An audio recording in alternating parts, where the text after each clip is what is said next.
빌로스페이스. 예, 안녕하세요. 네.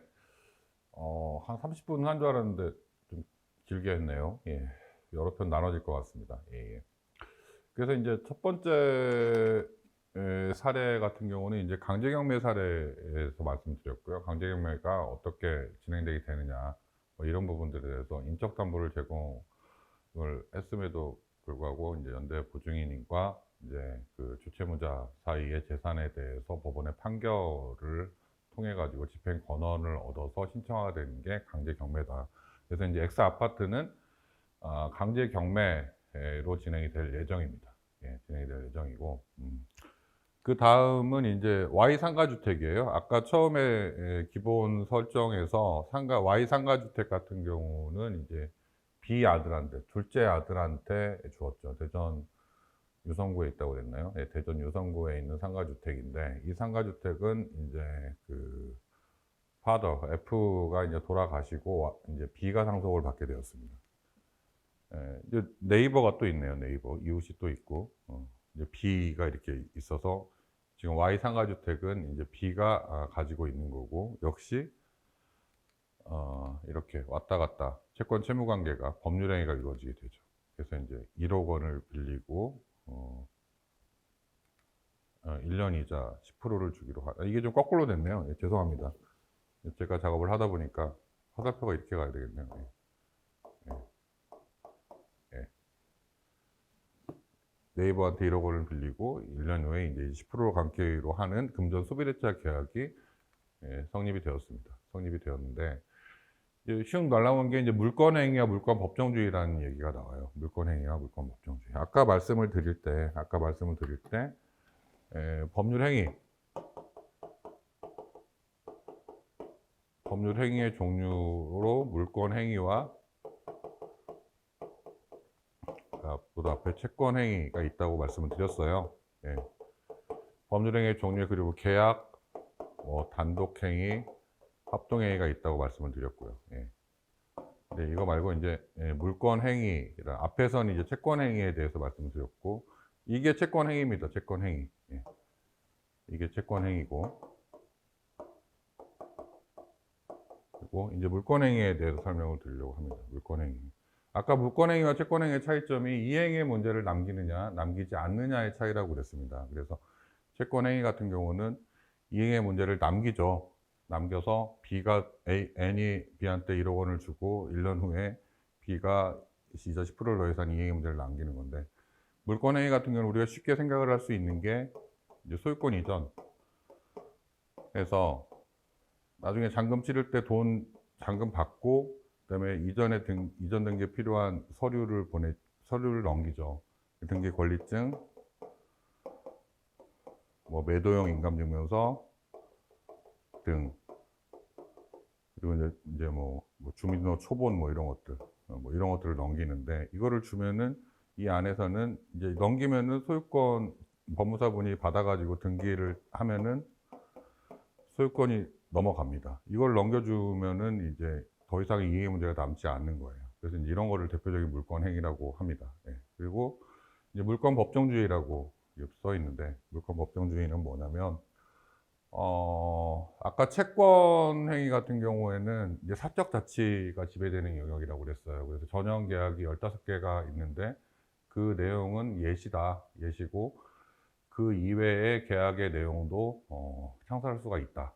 뭐 이런 얘기를 들었는데, 물권 법정주의라는 것은 이 물건을 지배하는 권리라고 그랬습니다. 이 물권이라는 것은 법에 정해져 있다 이런 얘기예요. 법에 정해져 있다. 그래서 물권 법정주의란 물권의 종류와 내용을 법률에 의하지 않고 따로 창설하지 못한다. 하지 못하고 정해져 있다 이런 얘기입니다. 그래서 아까 소유권에 대해서 간단히 말씀드렸는데, 간단히 말씀을 또 드리자면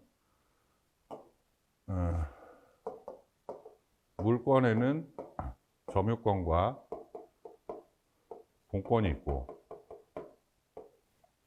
공권에는 완전한 물권인 소유권과 제한 물권이 있습니다. 그리고 이 제한물권에는 용익물권과 담보물권이 있어요. 예. 아까 소유권의 내용에 대해서 설명을 드렸죠. 법률의 범위 내에서 사용,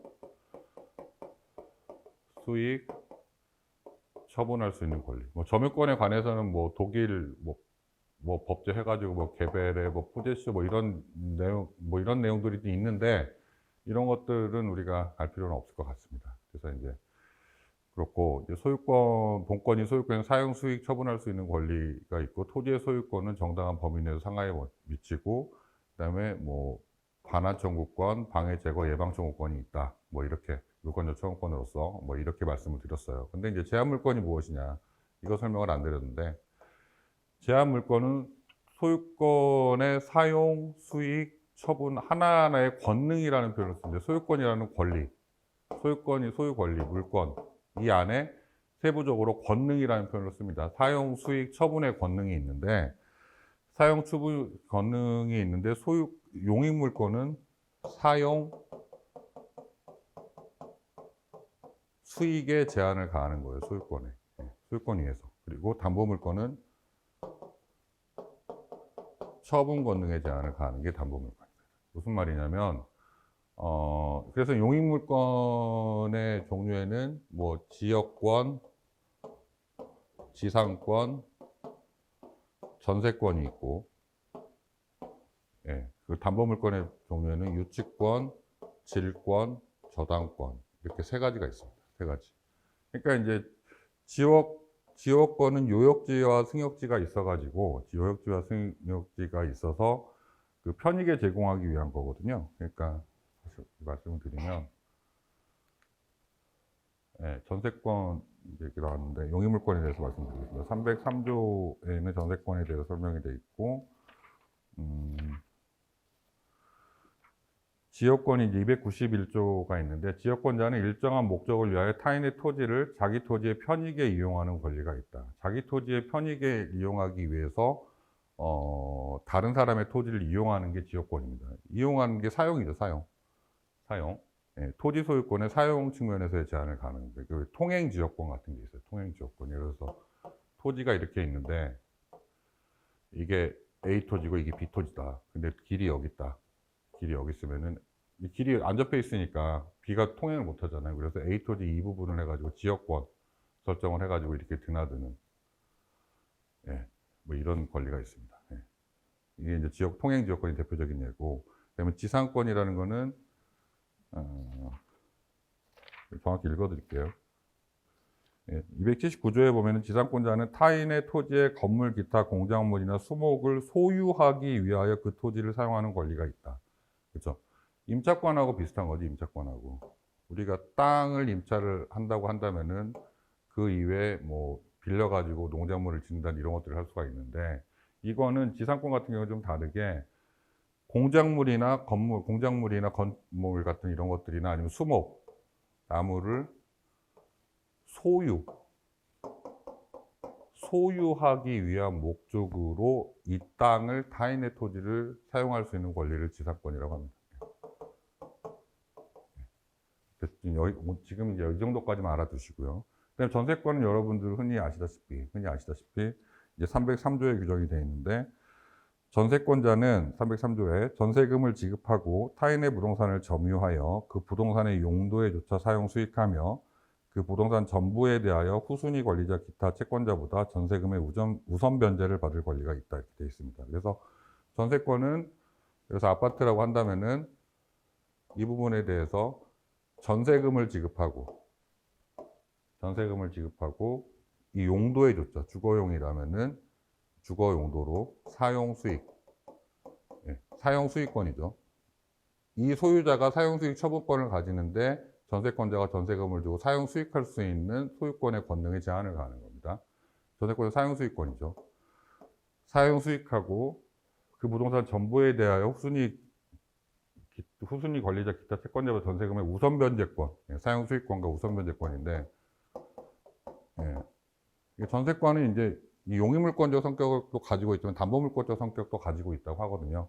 전세 기간이 끝났는데 전세금을 돌려받지 못하면 이 전세권에 기해 가지고 경매 청구를 할 수가 있어요.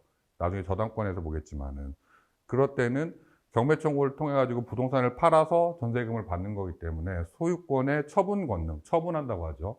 처분 권능에 대해서 제한을 가하는 겁니다. 그래서 전세권은 이제 용익물권과 담보물권 조성을 또 같이 갖고 있다 이렇게 표현을 좀 합니다. 예.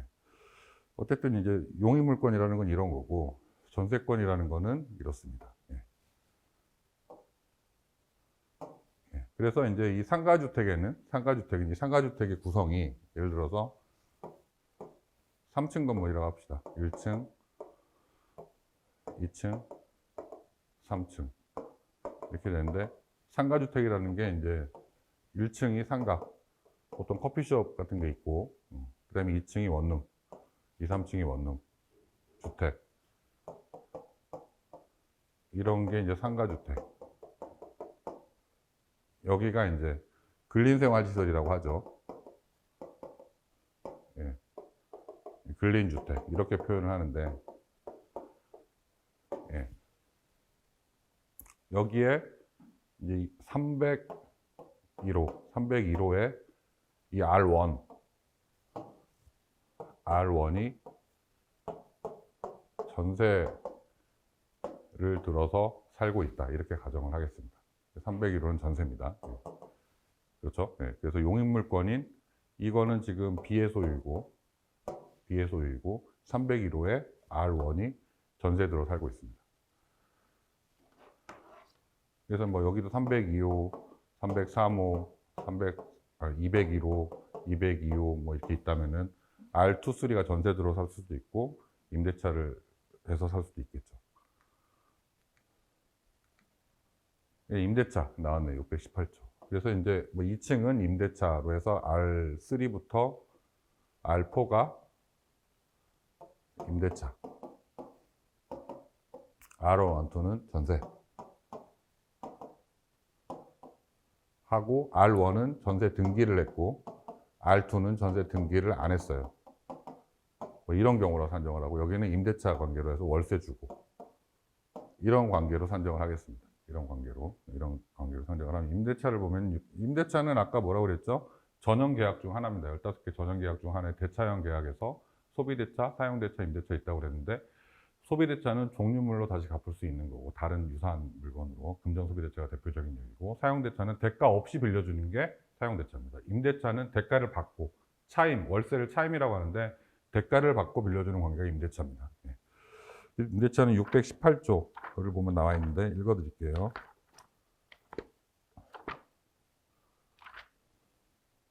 임대차의 의. 임대차는 당사자 일방이 상대방에게 목적물을 사용 수익하게 할 것을 약정하고 상대방이 이에 대하여 차임을 지급할 것을 약정함으로써 구효력이 생깁니다. 약정이라고 그랬어요. 약정. 그러니까 계약입니다. 계약. 계약인데 차임을 임차인이 월세 월 단위일 수도 있고 연 단위일 수도 있고 주 단위일 수도 있겠죠. 예.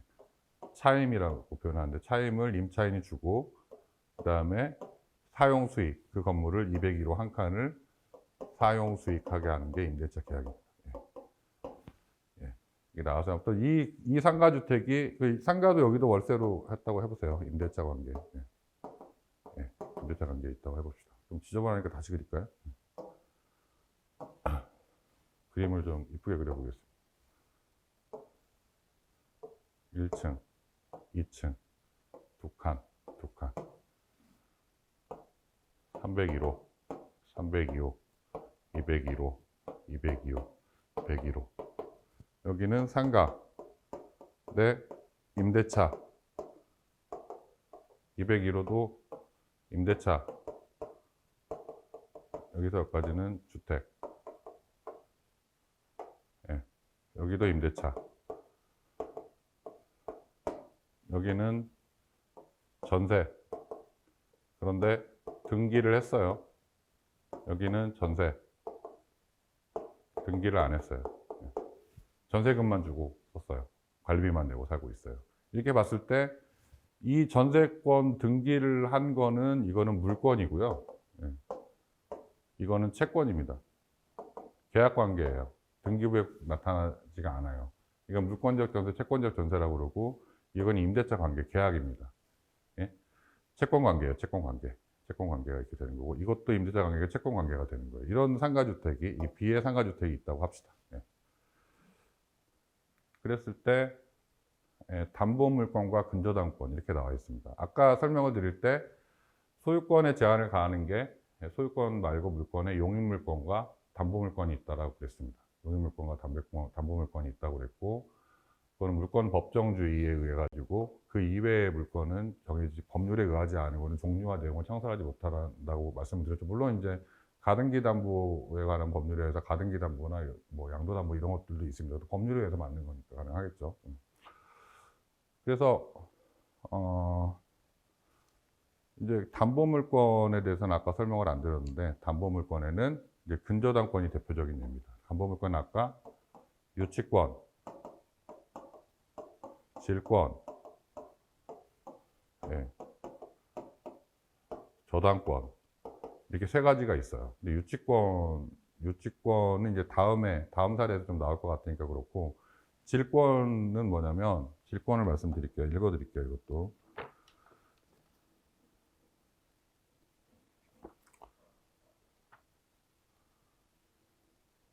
예, 질권 해가지고 동산질권과 채권질권이 있는데, 329조에는 동산질권의 내용에서 규정이 되어 있습니다.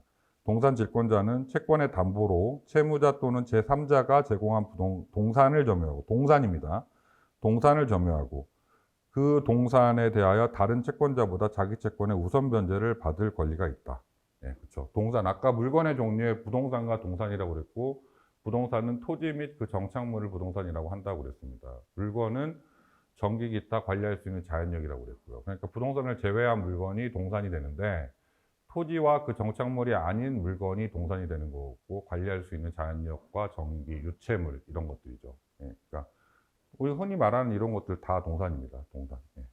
그리고 제3자가 제공한 동산을 점유하고, 질권자는 그 동산의 다른 채권자보다 자기 채권의 우선 변제를 받을 권리가 있다고 해서 우선 변제권은 그 물건을 팔아가지고 돈을 받을 수 있는 거니까 소유권의 처분 권능의 제한을 가하는 겁니다. 그러니까 이제 담보물권인 거죠. 예. 대표적인 예가 전당포잖아요. 전당포에 이제 제가 돈이 이제 급해서 지금 이게 시계 애플워치인데 이거를 이제 맡기고 이제 10만 원을 빌렸다. 10만 원을 빌렸는데 갚기로 한 날까지 안 갚고 왔다 그러면은 이제 여기서 우선 변제를 받을 수 있다. 뭐 이런 얘기가 되겠습니다. 예, 그런 거고, 뭐 채권에 대해서 질권이 있어요. 그러니까 뭐냐면 동산질권 같은 경우에는 점유를 이전하는 거예요. 이걸 제가 갖고 있다 풀러서 전당포 줘야 돈 주잖아요. 예, 점유를 이전하는 게 이전. 예, 점유를 이전하는 게 핵심입니다. 그러니까 이제 전당포에서 갖고 있으니까 안심을 할 수 있겠죠. 이게 담보적인 효력이 있는 거죠.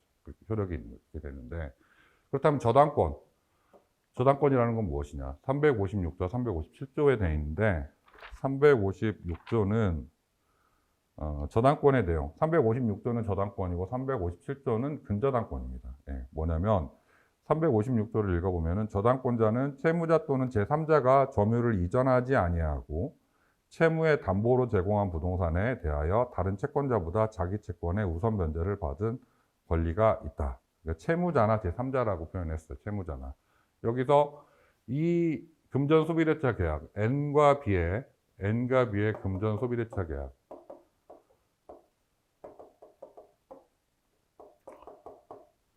계약이 있는데, 여기서 N이 아까 사례 1에서는 내가 어떻게 믿고 B 당신을 아무리 이웃이지만 돈을 1억 원씩이나 빌려줘요. 담보를 제공해 주세요 하니까 사례 1에서는 2라는 그럼 연대보증인을 세우겠습니다. 이렇게 말씀을 드려서 인적 담보를 제공한 사례인데, 이 사례에서는 저한테 상가주택이 있어요.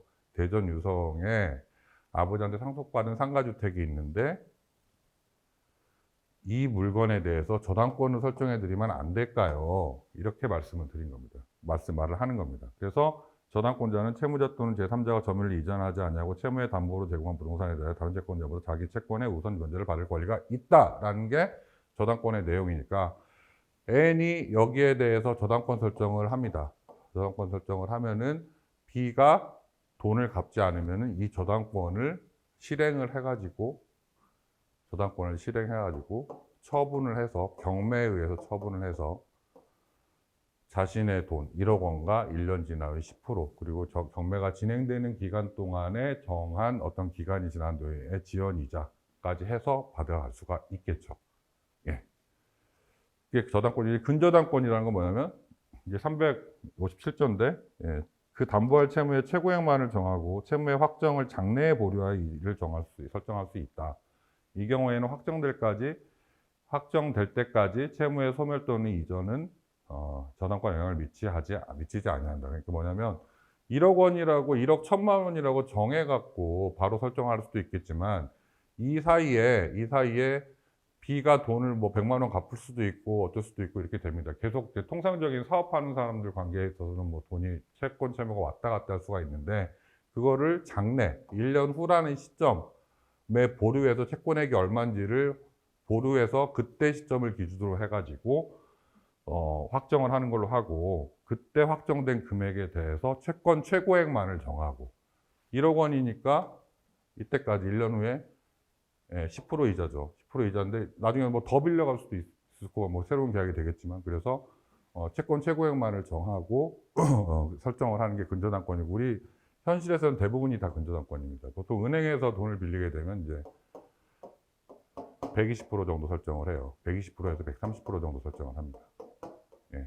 연대 보증도 하게 되는데 은행에서 하게 되면 130% 정도 되지 않나? 뭐 이 정도 되는 것 같습니다. 예. 어쨌든 예.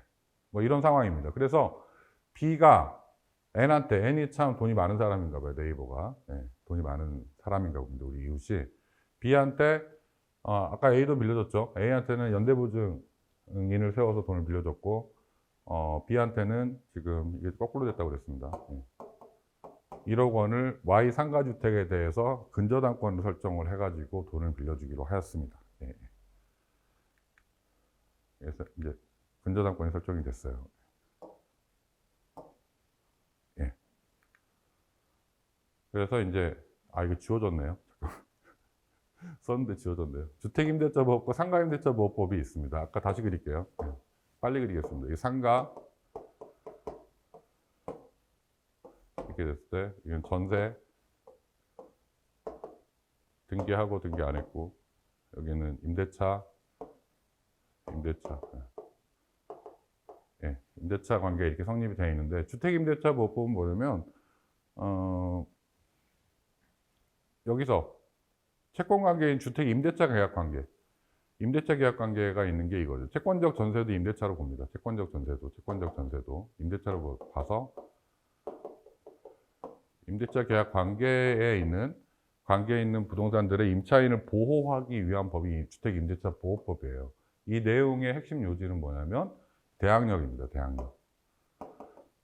주택임대차 보호법에서 임대차 관계에서 핵심은 아까 차임이라고 그랬죠. 차임을 주고 사용 수익할 수 있는 게 임대차 관계 핵심인데 보증금은 임대차 관계 요소는 아니에요. 하지만 우리 실제에 있어서 보증금이 거액이죠. 보증금이 거액이라서 보증금을 주고 뭐 1년치 보증금이라든지 아니면 뭐 원룸 같은 경우는 500에서 1000만 원 이렇게 될 수도 있겠지만 어쨌든 보증금이 큰 돈이라고요. 보증금을 주고 그다음에 월세를 내면서 사는 게 임대차 계약인데 이 보증금을 보호를 하기 위한 게 그거예요. 주택임대차 보호법입니다. 대항력이라고 규정이 되어 있는데 예. 주택의 인도와 전입신고, 확장일자. 확장일자는 아니고 대항력이니까 인도와 전입신고까지가 대항력의 요건이고 예, 확정일자까지 동사무소 가가지고 도장 찍는 게 있어요. 빨간 도장인 것 같은데 확정일자를 띄우면 이제 우선변제권 을 가진다는 게 주택임대차보호법의 핵심입니다. 핵심. 예. 그래서 이제 대항력이 뭐 언제 생기고 우선변제권 언제 생기냐 이런 부분들은 나중에 권리분석할 때 주택임대차보호법에 대해서 공부를 할 때 좀 더 상세히 말씀을 드리도록 하겠습니다. 그 이제 상가. 예. 상가에 대해서 상가임대차보호법이 있어요. 이번에 이제 많이 개정이 되고 최근에 그렇게 됐는데 이 상가에 대해서도 보증금이나 뭐 이런 것들을 보호하기 위한 법이 상가임대차 보호법입니다. 이제 이거 다른 거는 이제 환산보증금에 간다는 거. 예. 월세하고 보증금을 합해가지고 환산하는 기준이 있거든요. 이걸 의해가지고 상가임대차 보호법을 기준을 한다는 거고, 여기서 보호를 하는데, 여기서는 인도와 전입신고인데 상가는 전입하는 게 아니기 때문에 사업자 등록입니다. 사업자 등록. 그리고 확정일자. 이 정도 우선 여기서는 알고 넘어가도록 하겠습니다. 그래서 이제 여기 있는 임차인들이 주택입니다. 이건 전세권이니까, 여기는 물권적인 전세니까, 전세권의 효력에 의해서 아까 경무 우선 변제권이 있다고 그랬잖아요. 그 자체로 보호를 받는 거고. 자체로 보호를 받는 거고요. 근데 이제 이전에 이제 그 채권 계약이 선행되니까, 임대차 보호법에 주택 임대차 보호법의 적용도 받을 수 있겠죠. 그래서 이제 사안마다 좀 케바케, 케이스 바이 케이스로 좀 상황을 좀 달리해서 이야기해야 될 것 같고, 그렇습니다. 그래서 이제 좀 지울게요. 지우면 또 없어지나? 일부만 지우게 할 수 있는 방법이 없나요? 어쨌든, 그렇습니다. 그래서 이 사안은 그렇습니다. 그래서, 채무불이행, 이행지체 또 나왔어요. 앞에 있던 건데, 채무불이행 이행지체입니다. 그래서 이렇게 금전 소비대차 계약을 체결했어요. 그리고 근저당권을 설정했어요. 설정을 했습니다. B가 Y 상가 주택에 대해서 이렇게 했을 때 1년이 지났는데 B가 돈을 못 갚았어요. 그러면 아까 뭐라고 그랬어요? 채무불이행의 요건, 법률 요건, 이행지체의 법률 요건에 해당이 돼서 법률 효과로 강제 이행을 청구할 수 있다. 이게 강제 집행, 법원의 결정, 판결에 의해서 강제 경매다. 이렇게 말씀드렸잖아요. 이렇게 말씀드렸잖아요. 이거는 동일합니다. 여기서 돈을 못 갚았어요. 저당권이 있지만은 법원의 재판을 얻어가지고 강제 경매를 청구할 수도 있어요. 채무불이행이 발생했기 때문에. 하지만 법원의 재판까지 얻으려면은 힘들잖아요. 시간도 많이 걸리고. 그렇기 때문에 그거를 안 하려고 근저당권 설정을 해서 이 저당권의 법률 요건이 충족이 된 거죠. 저당권의 내용이 점유를 이전하지 아니하고 담보로 제거한 부동산에 다른 채권자보다 자기 채권에 우선 변제받을 권리가 있다. 있다. 우선 변제받을 권리가 채권의 피담보 채권에서 채무 불이행이라는 요건이 성립이 되면은 이 저당권을 실행을 해서 우선 변제권을 행사할 수 있다. 저당권의 효력으로, 저당권의 법률 효과로서 이겁니다. 이것이 바로 담보권 실행을 위한 경매다. 이런 말씀을 드리려고까지 왔습니다. 그래서 제목이 사례 2 담보권 실행 경매입니다. 담보권 실행 경매. 그렇다고 막 강제 경매를 실시할 수 없는 경우는 아니라고 말씀드렸습니다. 분명히 재판을 통해 가지고 할 수 있는 거죠. 그래서 우리가 여러분들이 경매 입찰을 하실 때 가장 흔하게 접할 수 있는 경우가 사례 1에서 말씀드린 강제 경매 사례와 지금 여기서 보는 담보권 실행 경매의 사례입니다.